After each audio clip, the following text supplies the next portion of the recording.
Hi, y'all. Hey, you know what time it is? Get into it! Get into it! Yes! I lost my bookmark, but it's okay. How is everybody doing? It is Wednesday. It is my favorite day of the week. I just got my fall trench coat in the mail. Been waiting for the last 3 weeks. Had a friend come by and visit with me and have lunch and tea. Which, by the way, on my off days, tea time is typically at 2:30. So if you ever want to stop by for tea time, please text me, message me, let me know if you're local. I would love to have you stop by for tea. Which, speaking of which, got some tea right here.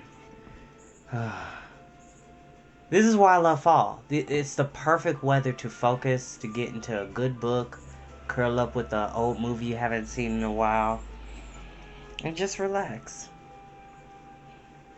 And I had a good workout yesterday. Thank you so much for everybody that's been showing me love.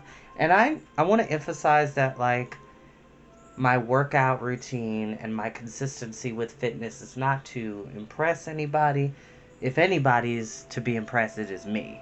Because I do this to hone in my body's strengths and weaknesses and to get myself back into martial arts. I miss fencing. I definitely want to take up archery again and potentially get into more hand-to-hand combat styles. So if you want to pursue something, y'all, go forth and do it. Don't let your worst enemy is yourself. The only person that's stopping you is yourself from achieving your blessing, whatever that may be for you.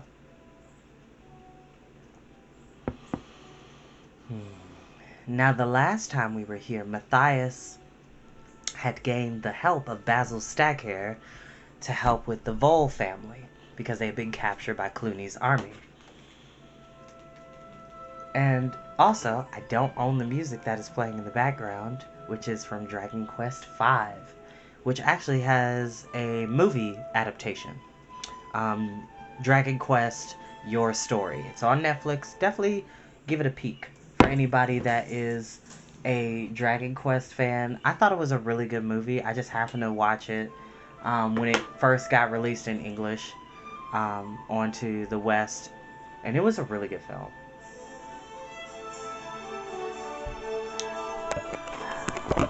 Make sure I turn my phone on silent so we don't have any interruptions.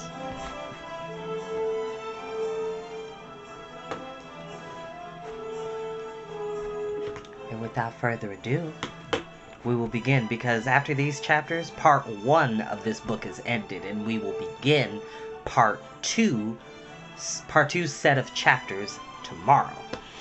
Because I'm off today and I'm off tomorrow, so I'm trying to get all of this magical goodness to you happy people. Trying to make sure that y'all have something enjoyable to read, a fun adventure with excitement, danger, fantasy, magic, and mystery. And Redwall definitely does that. Look at Matthias. Look at him. So courtly. And there's Clooney up here.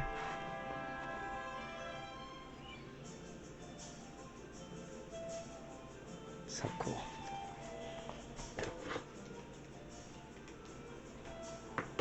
Chapter 19. It was difficult to tell who was the more surprised, Matthias and his party or the rat sentries. There was a second's pause, then they scattered. 1 or 2 of the rats were a bit slow off the mark, but not as slow as Colin Vole and his mother, who were roughly grabbed by the faster sentries. Matthias dodged, wriggled, and ran free, tripping a rat who was about to seize Mr. Vole. The young mouse ran, pushing the Vole in front of him and calling out, "Run! Keep going, Mr. Vole! Try to make it to the woods and hide!" The Vole faltered. "But my wife, Colin! The rats have got them!" Matthias pushed him roughly forward. "They'll get you too! If you don't hurry! Move yourself, Vole! You'll be no good to your family as a prisoner again!" I have never said that I could do a Irish accent, so just bear with me. The way that it was adapted to me when I first heard this story, Matthias is given a Irish accent.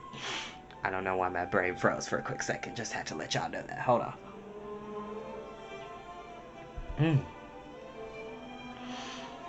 Taking Matthias's advice, Abram Vole ran as fast as his legs would carry him. Matthias turned and picked up a heavy branch. He faced the oncoming rats. "Only a dozen of you?" he taunted. "Let's see what you rats are made of. First come, first served." Matthias swung the branch. It whooshed through the air, causing the rats to stop in their tracks. As he advanced on them, flailing the branch, he shouted at the top of his voice, "Basil! Basil Staghair! Where are you?" The rats tried to circle Matthias. One got too near. A hefty blow from the improvised staff sent him crashing to the ground. "Oh, well hit, sir! Jolly well hit!" It was the hare. He came bounding up for all the world as if he were on a Sunday school picnic, grinning from ear to ear. Colin and Mrs. Vole came panting in his wake. Matthias gasped with relief. "Basil, where in heaven's name did you get to?" The skillful creature dodged a rat, spun around, and landed a fierce double-footed kick to his stomach. The rat bowled over, completely winded, all the fight knocked out of his body. Basil chuckled. "Sorry about that, Matthias, my old lad. When these chaps came chasing up, I scooted back to my den. Spring cleaning, you know. A bit late, but I'm only a bachelor in single quarters, what?" Matthias was flabbergasted. Here he was fighting off a dozen rats trying to rescue the Vole family, while Basil was dusting out his den. The young mouse could scarcely hold his temper. "Oh, how nice of you, Mr. Hare. So glad you could come join us," he said sarcastically as they beat off rats and hurried the voles along. "I don't suppose you put the kettle on for tea?" Basil bowed to Mrs. Vole and offered her his paw. "Allow me, ma'am." "Why, yes, as a matter of fact I did. Nothing like a fresh pot of mint tea after some good healthy exercise, what? Matthias struck a rat square in the face with the butt of his branch. The hare was obliviously insane. Mint tea, indeed. "Well, I don't suppose you think I'm gonna sit in your den drinking tea all afternoon," he yelled. Basil had a hammerlock on a rat. He swung him and knocked two more flat on the ground. He winked at Matthias. "I certainly hope not, old bean. You see, it'd be perishing and awkward, as I've only got a 4-piece tea set, and if I'm not mistaken, the small gent who took off for the woods like a scalded duck is obviously the husband of this delightful lady, Vole, so I'll have to invite him too, won't I?" Matthias tripped a rat with the branch. He was learning to take Basil in his stride. "Why, of course you will, Mr. Hare. What a bore you must think me. I'll probably sit around on the common here and teach the rats to make daisy chains." Basil dodged around a rat and laughed approvingly. "No need to get uppity, young fellow.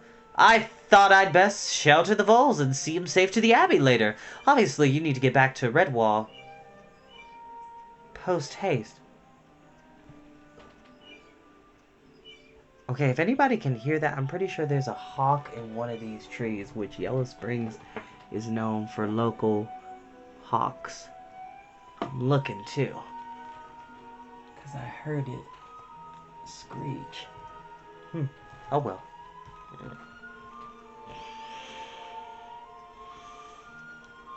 "A family of voles would only slow you up." Matthias grinned ruefully. "I apologize, sir.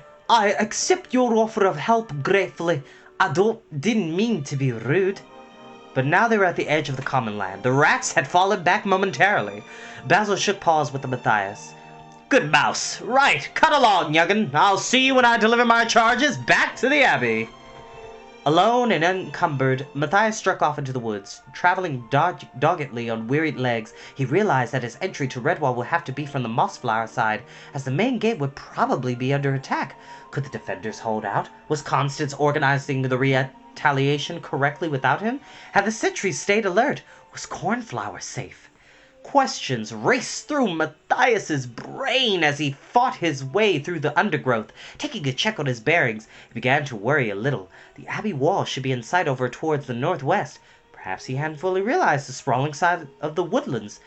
Yes, that was it. Maybe if he kept on trekking, the walls would soon come into view. From somewhere ahead, Matthias could hear the trickle and gurgle of a stream. He remembered that he had been sometimes he had eaten and drunk. Changing direction, he followed the water sounds until he came to the banks of the stream. Lying face down on a low outcrop of red sandstone, Matthias drank his fill of the cool, sweet stream water. Further down the bank he found some young dandelions. Gathering a bunch of tender leaves and buds, he made his way back to the sun-warmed sandstone and stretched out on his back, nibbling dandelions and gazing up at the cloudless blue June sky through the treetops. What an action-packed day it had been! Matthias was glad of the brief respite after all the excitement. Excuse me, but he told himself that he could not afford to stay long. He must press on to Redwall. He heaved a great sigh. The life of a warrior was very tiring. Closing his eyes momentarily, he thought of Martin the warrior. Did he ever feel tired? He must have, defending the abbey with his large, heavy sword, wearing all that armor. Whatever happened to the sword? It had to be somewhere. Legendary weapons didn't rust and wear away to nothing. Otherwise, they'd never get to be legends. A dragonfly hovered directly above the young mouse, gently stirring his whiskers. What was this strange creature doing in his territory? He glided a little closer. It was quite safe. The oddly garbed animal posed no threat to his authority as bailiff of this stretch of water. He was fast asleep, snoring like a squirrel in midwinter, oblivious to all about him. Chapter 20.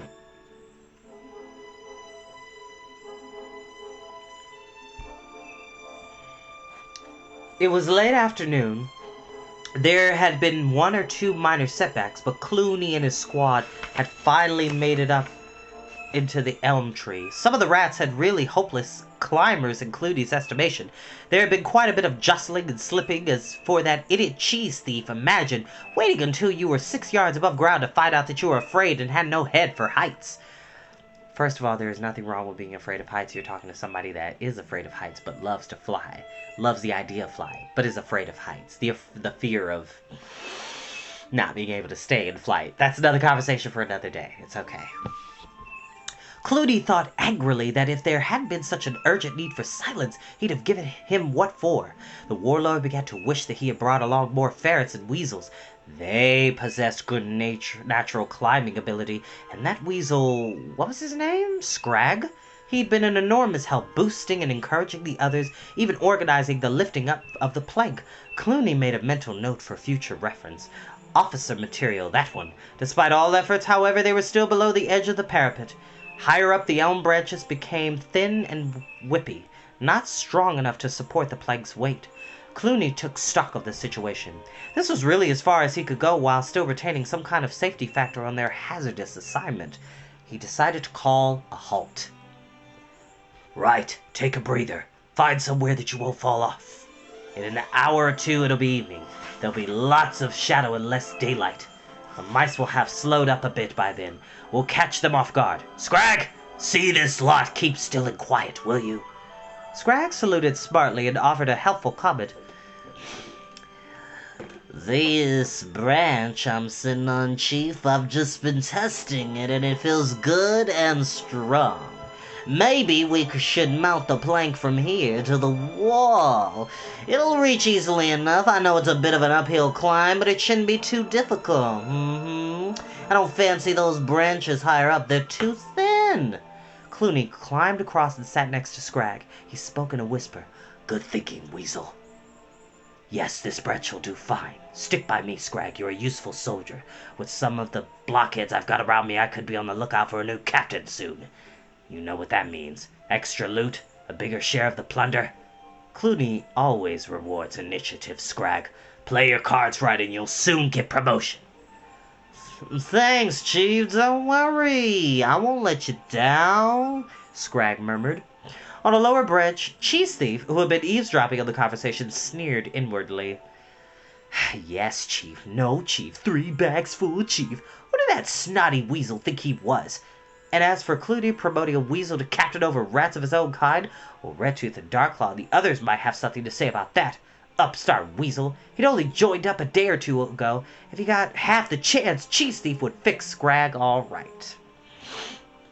Abbot Mortimer looked thankfully up at the sky. Evening had come. They had lasted out well. The rats had not breached the wall in any way. Most of the main fighting had gone into a lull. Clooney's horde was only making spasmodic sallies from the ditch, Taking the advantage of the interval, the defenders hauled up more rocks and rubble to the ramparts. Cornflower and her band of helpers were on top of the walls, keeping their heads low. They moved from post to post, serving each creature with a bowl of stew, some wild grapes, and a small loaf of honeyed nut bread. That sounds really good right now, actually. What a calm, efficient young mouse Cornflower is, the abbot remarked to Constance. The badger paused and passed a bundle of arrows to Ambrose Spike for distribution, as she replied, "Aye, that she is. Father Abbot, but she looks worried. Matthias, do you think?" "Doubtless," said the abbot dryly. "That young mouse is on my mind as well as hers and yours." Constance shook her large striped head. "It's not like Matthias to go off like that. I've searched everywhere in my spare moments, but he's not in the abbey." "Well, wherever he is," the abbot replied, "I'm certain that he's helping our cause, so we'll just have to await his return and trust to Matthias's judgment and good sense." The two friends thankfully accepted food from Cornflower and her helpers. Both watched, mystified, as Winifred the Otter and Formo hoisted and pulled a seesaw into view. It was a plaything made in the distant past for the use of infant woodlanders. It had lain near the strawberry patch for as long as anyone could remember. Baby animals played on it throughout the year. As a seesaw, it was in perfect working order. Winifred and Formo set it down on the parapet. Bent double, two moles staggering up carrying between them an enormous rock. Formo indicated the opposite end of the seesaw. "Oh, put 'em there. That's a nice boulder, me beauties." When the boulder was in position, Winifred and Formo hugged each other tightly. With a nod, they jumped heavily onto the near seat. The big rock catapulted over the top of the parapet. Several seconds of silence followed, then there was a crash, accompanied by screams of pain and shock from the rats packed into the ditch below. Winifred and Formo gravely shook paws. "Yer, I reckon they pesky varmints got a headache," chuckled Formo, as everybody on the ramparts ran to seek cover from the retaliatory missiles hurled by Clooney's horde. The battle had started again in earnest. Mouse archers sprang up and loosed their shafts down towards the ditch. Otter sling throwers whipped hard pebbles off with fierce rapidity. Long rat javelins flew upwards, causing death and injury in the ranks of the defenders. But now there was a new hazard. Some inventive rat had devised a fearsome weapon. Chunks of iron grave railings from the churchyard strung to lengths of cord. The rats would swing the cord round and round, gathering momentum until, judging the right direction, they loosed the cord. The missile sped upwards, 2 or 3 times higher than the wall, almost out of sight. Then they would plummet downwards, whistling viciously, to burst on the ramparts. Any defender struck by a missile was either instantly killed or horribly maimed. Even if the iron missed its target, the stones and shattered metal fragments ricocheted about dangerously. Realizing the danger of this new device, Constance ordered all but a few chosen to leave the wall for the safety of the abbey grounds. However, the strung iron bits soon proved to be a two-edged weapon. Many that were released wrongly came hurtling back down into the ditch, sometimes slaying the very creatures that hurled them. But even Redtooth, in Clooney's armor, guarding the standard in the meadow, had to make an undignified scurry to avoid being hit. But he could see the demoralizing effect the missiles were having on the defenders, so he ordered the throwers to continue. Constance bravely stood her ground on the parapet, as did her small band of picked fighters. Whenever one of the missiles landed intact on the rebel pile, she would seize it, standing in full view as she whirled the corded iron round and round, releasing it in a blur of speed. Constance was a far more powerful and accurate thrower than any rat. The attackers bared angry fangs at her from the cover of the ditch. Of all the Redwall defenders, the big badger was the one they most hated and feared. Seated in the branches of the elm tree at the north wall of the abbey, Clooney watched the shadows lengthen. To the west, the sky was crimson with sunset. Soon he would raise the plank to the parapet. Then let them beware. No tin-pot order of mice was going to stand against the might of Clooney the Scourge. Methuselah, the gatehouse keeper, facing the damaged tapestry in the great hall of Redwall, being too old for active battle service, he reasoned that the best way he could serve his order was by putting his fertile brain to work. Somewhere there had been at least a clue, a single lead that might tell him where the resting place of Martin the warrior could be found, or where he could regain possession of the ancient sword for his abbey. But where? Every now and then the years Methuselah had searched through Redwall for Martin and his sword. Now he stepped up his questing activities, alas, with no success.